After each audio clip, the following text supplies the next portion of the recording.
तो दोस्तों आज हो गई है 4 जनवरी और जो फटाफट बड़ी खबरें मुख्य समाचार सामने निकल के आ रहे हैं दोस्तों, एक एक करके चलेंगे। तमाम बेहद बड़ी खबरें आगे इसी वीडियो में जानेंगे, लेकिन उससे पहले आप लोगों से एक छोटा सा निवेदन है कि अगर आप लोग भी खुल करके किसान आंदोलन का समर्थन करते हैं और तीनों ही विवादित कृषि कानूनों को रद्द होते हुए देखना चाहते हैं तो अभी इस वीडियो को लाइक कीजिए, चैनल को सब्सक्राइब करके बेल के आइकन को जरूर दबाइए दोस्तों और लगातार हमारे साथ बने रहिए। दरअसल दोस्तों पहली बड़ी खबर सामने निकल के आ रही है। किसान आंदोलन के बीच नवजोत सिंह सिद्धू ने जताई है पंजाब में राष्ट्रपति शासन लगाए जाने की आशंका। आप लोगों को दोस्तों बताते चले, पूर्व मंत्री व कांग्रेस के विधायक नवजोत सिंह सिद्धू ने एक ट्वीट में दावा किया है कि पंजाब में कानून व्यवस्था की स्थिति ठीक है, लेकिन दिल्ली बॉर्डर पर आंदोलन कर रहे किसानों की हो रही मौत के संबंध में केंद्र सरकार को चिंता करनी चाहिए। केंद्र सरकार पंजाबियों को बदनाम कर रही है, किसानों की लोकतांत्रिक आवाज को देशद्रोही बताया जा रहा है। कॉरपोरेट घरानों के हितों की रक्षा के लिए प्रदेश में राष्ट्रपति शासन लगाने की तैयारी हो रही है। ये यहाँ पर दोस्तों देख सकते हैं कि कांग्रेस पार्टी के दिग्गज नेता नवजोत सिंह सिद्धू ने किया है बड़ा दावा और कहा है कि किसान आंदोलन के बीच पंजाब में लगाया जा सकता है राष्ट्रपति शासन। तो वहीं एक और बड़ी अपडेट सामने निकल के आ रही है दोस्तों, गरीबों ने पीएम चुना था पर मोदी जी ने उन्हीं के खिलाफ कानून बना दिए। खट्टर सरकार के साथ रहे विधायक का बड़ा आरोप। आप लोगों को दोस्तों बताते चले, हरियाणा की मनोहर लाल खट्टर सरकार को चंद दिनों पहले तक समर्थन देने वाले निर्दलीय विधायक सोमवीर सांगवान एक बार फिर से राज्य की बीजेपी सरकार पर जमकर के बरसे हैं। उन्होंने कहा है कि तकरीबन 38 दिन से किसान बैठे हैं और सरकार ने मूंछ का सवाल बना रखा है। उद्योगपति किसानों की जमीन हड़पना चाहते हैं। मोदी जी को लोगों ने गरीब मान करके देश का प्रधानमंत्री चुना था, लेकिन उन्होंने गरीब का ही पेट काट कर यह काले कानून बना दिए हैं। तो वहीं आप लोगों को दोस्तों बताते चले, उन्होंने कहा है कि जिस सरकार में किसानों से भेदभाव हो उस सरकार को समर्थन देना पाप है।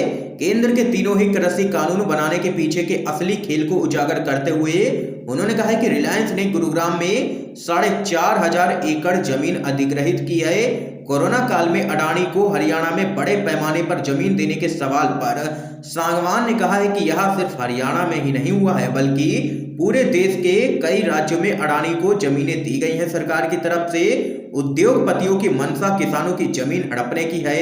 उन्होंने कहा है कि पहले तीनों ही कानून रद्द हों, फिर अंबानी और अडानी को जमीन देने का मुद्दा भी उठाएंगे हम। ये यहाँ पर दोस्तों देख सकते हैं कि एक बार फिर से सोमवीर सांगवान खट्टर सरकार और मोदी सरकार पर जमकर के बरसे हैं और यहां पर देख सकते हैं विधायक सोमवीर सांगवान ने मोदी सरकार की सारी पोल खोल करके रख दी है। तो वहीं इस बीच एक और बड़ी खबर जान लेते हैं दोस्तों, पहली बार ऐसी अहंकारी सरकार सत्ता में है, कृषि कानूनों को बिना शर्त के वापस लिया जाए।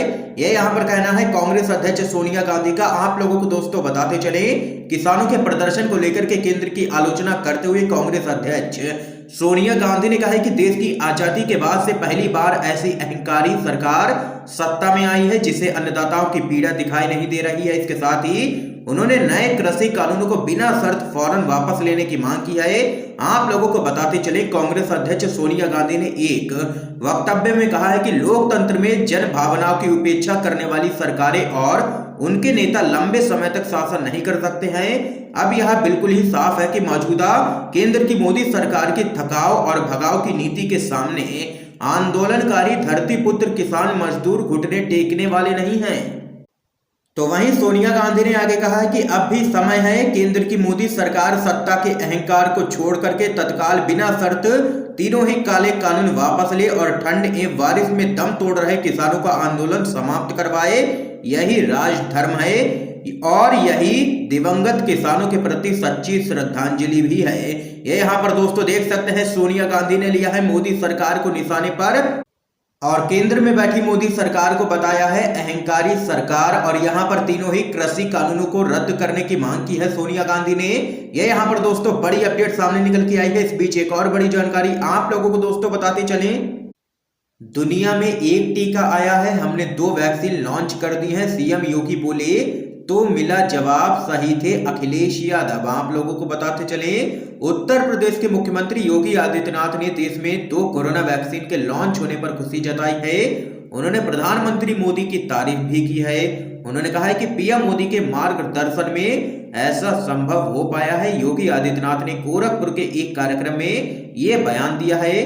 तो वहीं अब आप लोगों को बताते चले, मुख्यमंत्री योगी आदित्यनाथ के इस बयान पर सोशल मीडिया पर तरह तरह की प्रतिक्रियाएं देखने को मिल रही हैं और लगातार योगी आदित्यनाथ को ट्रोल किया जा रहा है। एक ट्विटर यूजर ने यहां पर ट्वीट करते हुए कहा है कि वैज्ञानिकों को कोई श्रेय नहीं है, यही है भक्ति। अखिलेश यादव ने सही कहा था, बीजेपी की वैक्सीन। तो वहीं एक अन्य यूजर ने यहां पर ट्वीट करते हुए कहा है कि ध्यान दें, अमेरिका में फाइजर और मॉडर्ना पहले ही लॉन्च हो गई है। तो वहीं एक अन्य यूजर ने यहां पर कहा है कि बीजेपी के हर नेता की विशेषता है झूठ पर झूठ फैलाते रहो, प्रदेश में आग लगाते रहो। इससे पहले आप लोगों को बताते चले, समाजवादी पार्टी के राष्ट्रीय अध्यक्ष और पूर्व मुख्यमंत्री अखिलेश यादव ने कहा था कि हम भाजपा की राजनीतिक वैक्सीन नहीं लगवाएंगे और उन्होंने इसे बीजेपी की वैक्सीन कह करके संबोधित किया था, जिसके बाद लगातार अब अखिलेश यादव को समर्थन भी प्राप्त हो रहा है सोशल मीडिया पर, क्योंकि योगी आदित्यनाथ ने दिया है ऐसा बयान। तो वहीं दोस्तों एक और बड़ी अपडेट आप लोगों को बताते चले, देश फिर चंपारण जैसी त्रासदी झेलने जा रहा है। तब अंग्रेज कंपनी बहादुर था, अब मोदी मित्र कंपनी बहादुर है, ये यहाँ पर कहना है राहुल गांधी का। आप लोगों को दोस्तों बताते चले, कांग्रेस के पूर्व अध्यक्ष राहुल गांधी ने किसानों के मुद्दे पर एक बार फिर से केंद्र की मोदी सरकार पर हमला बोला है। दरअसल दोस्तों राहुल गांधी ने कहा है कि देश एक बार फिर चंपारण जैसी त्रासदी झेलने जा रहा है। तब अंग्रेज कंपनी बहादुर था, अब मोदी मित्र कंपनी बहादुर है। लेकिन आंदोलन का हर एक किसान मजदूर सत्याग्रही है जो अपना अधिकार लेकर के ही रहेगा, ये मोदी सरकार को समझ लेना चाहिए। दरअसल दोस्तों आप लोगों को बताते चले, कृषि कानूनों के खिलाफ किसानों का आंदोलन लगातार जारी है। कड़ाके की सर्दी के बीच किसान दिल्ली की सीमाओं पर डटे हुए हैं। किसानों की मांग है कि सरकार कृषि कानूनों को तत्काल वापस ले और एमएसपी पर लीगल गारंटी दे। तो वहीं एक और बड़ी अपडेट आप लोगों को बताते चले दोस्तों, महबूबा मुफ्ती ने लगाया मोदी सरकार पर आरोप, कहा बलि का बकरा बन गए हैं मुख्यधारा के राजनीतिक दल। आप लोगों को दोस्तों बताते चले, केंद्र सरकार पर जम्मू कश्मीर के मुख्यधारा के राजनीतिक दलों को दबाने का आरोप लगाते हुए पूर्व मुख्यमंत्री महबूबा मुफ्ती ने कहा है कि दुख की बात है कि ये दल बलि का बकरा बन गए हैं और हर कोई उन पर ठीकरा फोड़ रहा है।